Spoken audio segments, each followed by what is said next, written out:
Selamat pagi rekan-rekan, jumpa kembali dengan mata kuliah pengantar bisnis dan manajemen. Pada pertemuan ketiga ini kita akan membahas terkait pengertian dan bentuk-bentuk badan usaha di Indonesia. Badan usaha sendiri dapat dikategorikan memiliki karakteristik dan perbedaan. Seperti misal dalam badan usaha tentunya terdapat pihak-pihak yang terlibat, kemudian adanya suatu resiko kepemilikan, dan batas-batas pertanggungjawaban atas hutang-hutang perusahaan, serta dalam sebuah badan usaha juga memiliki cara-cara bagaimana untuk membagi keuntungan yang diperolehnya. Bentuk-bentuk badan usaha yang biasanya kita kenal adalah yang pertama perusahaan perseorangan, yang kedua adalah perseroan komanditer, yang ketiga perseroan terbatas, lalu ada badan usaha milik negara, dan koperasi. Yang pertama, yaitu perusahaan perseorangan. Dari definisinya, perusahaan perseorangan merupakan badan usaha yang dikelola dan diawasi oleh satu orang.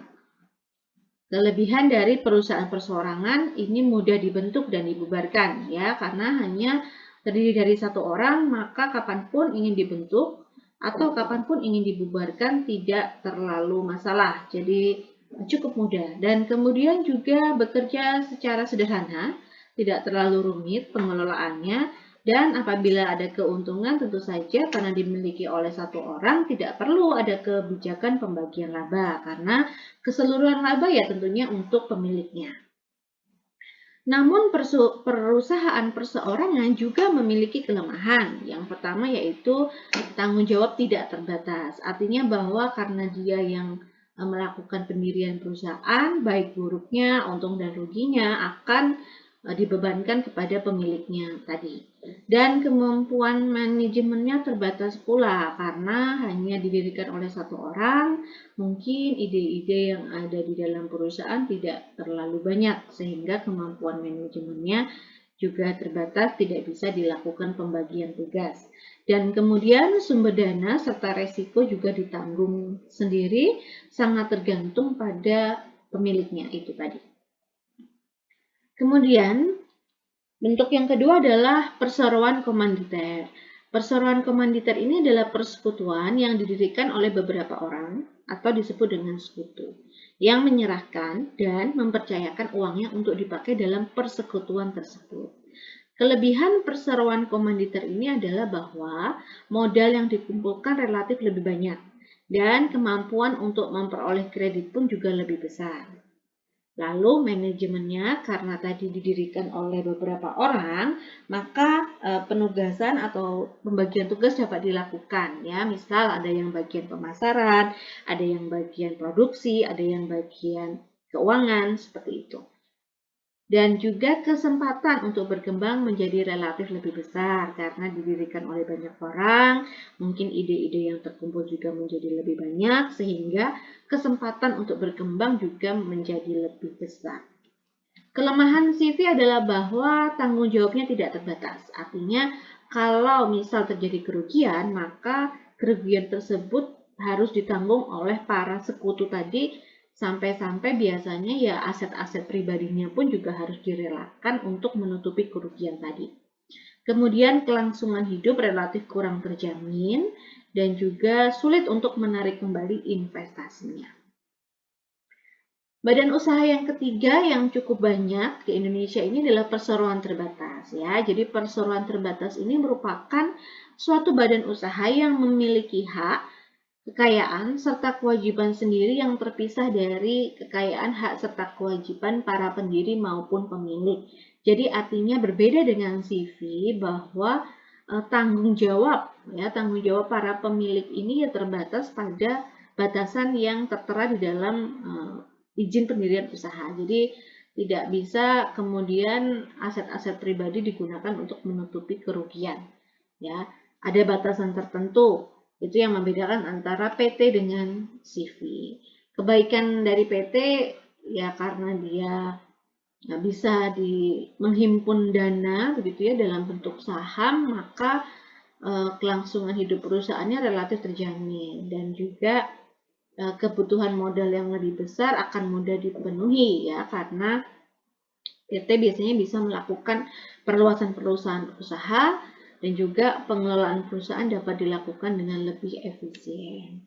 Namun kelemahan dari PT ini adalah karena banyaknya orang yang terlibat di dalamnya, maka biasanya rahasia perusahaan menjadi tidak terjamin ya, karena banyak yang memiliki informasi tersebut dan tidak semuanya bisa dipercaya untuk memegang kerahasiaan perusahaan, makanya rahasia confidentiality information itu kurang terjamin.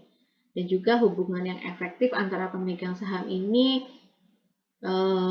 tidak efektif ya, artinya hubungan dengan pemegang saham ini menjadi tidak efektif karena pemegang saham hanya melihat manajerial di dalam PT itu merupakan agen gitu ya, dan dia sebagai penanam modalnya, jadi hubungannya tidak menjadi efektif.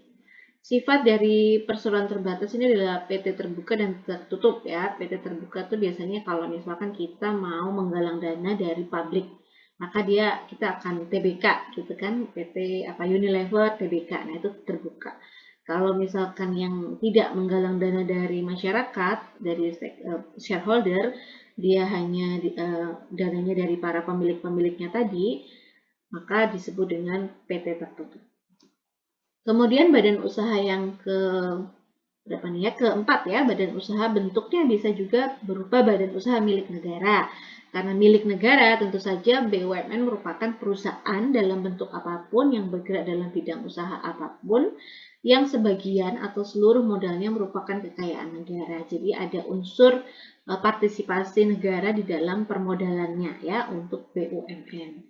Kemudian badan usaha yang kelima bentuknya bisa berupa koperasi, yaitu suatu bentuk badan usaha yang beranggotakan orang-orang atau badan hukum koperasi yang melandaskan kegiatannya pada prinsip koperasi ya, sekaligus sebagai gerakan ekonomi rakyat yang berdasar atas azas kekeluargaan.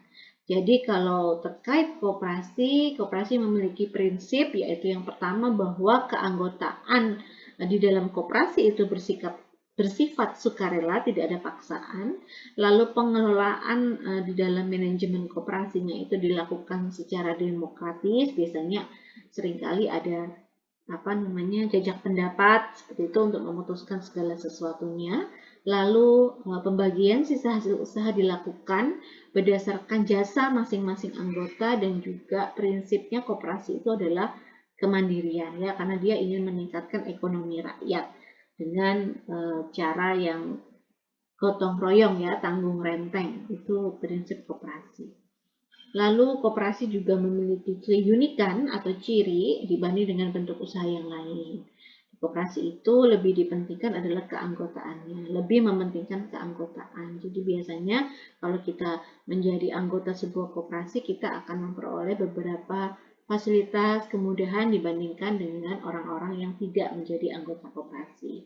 Kemudian keanggotaannya tadi bersifat sukarela, artinya bebas, keluar masuk kapanpun, itu tidak ada kontrak yang mengikat, dan juga badan hukum yang menjalankan usaha untuk kepentingan anggota ya. Jadi karena kepentingan anggota, maka kekuasaan tertinggi di dalam koperasi itu ada di dalam rapat anggota. Untuk koperasi sendiri juga dikelompokkan ke beberapa jenis. Yang paling banyak atau paling umum itu adalah koperasi produksi, koperasi konsumsi, koperasi simpan pinjam, serta koperasi serba usaha.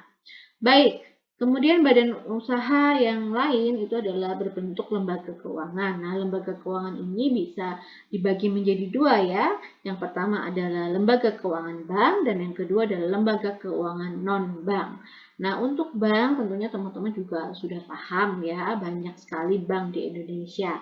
Jadi dari definisinya sendiri, bank itu merupakan badan usaha yang kegiatannya adalah menghimpun dana dari masyarakat dalam bentuk simpanan dan menyalurkan kepada masyarakat pula dalam bentuk kredit guna meningkatkan taraf hidup masyarakat. Apa peranan bank? Nah, peranan bank ini banyak ya. Untuk di dalam negeri, peranan bank itu adalah memenuhi kebutuhan ekonomi dalam bentuk penyediaan dan pengelolaan uang. Antara lain, misal kegiatannya itu adalah meliputi administrasi keuangan, perdagangan, perkreditan, lalu apabila kita ingin melakukan pengiriman uang, serta monitoringnya. Peranan bank di luar negeri juga bisa menjadi jembatan dalam lalu lintas devisa, moneter, dan juga perdagangan, pariwisata, serta transfer uang. Jadi kalau kita sedang keluar, kemudian kita memerlukan tarik cash atau transfer, selama kita ada ATM-nya itu bisa digunakan ya teman-teman di luar negeri. Baik, kemudian untuk badan usaha yang terakhir ini bentuknya adalah lembaga keuangan bukan bank.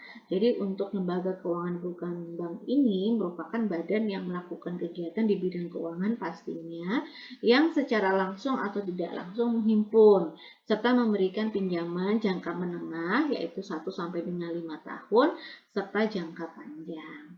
Lalu yang kedua adalah jenis-jenis lembaga keuangan bukan bank ini ada beberapa macam ya. Misal yang pertama sewa guna usaha, kemudian lembaga pembiayaan konsumen, kartu kredit serta pialang saham.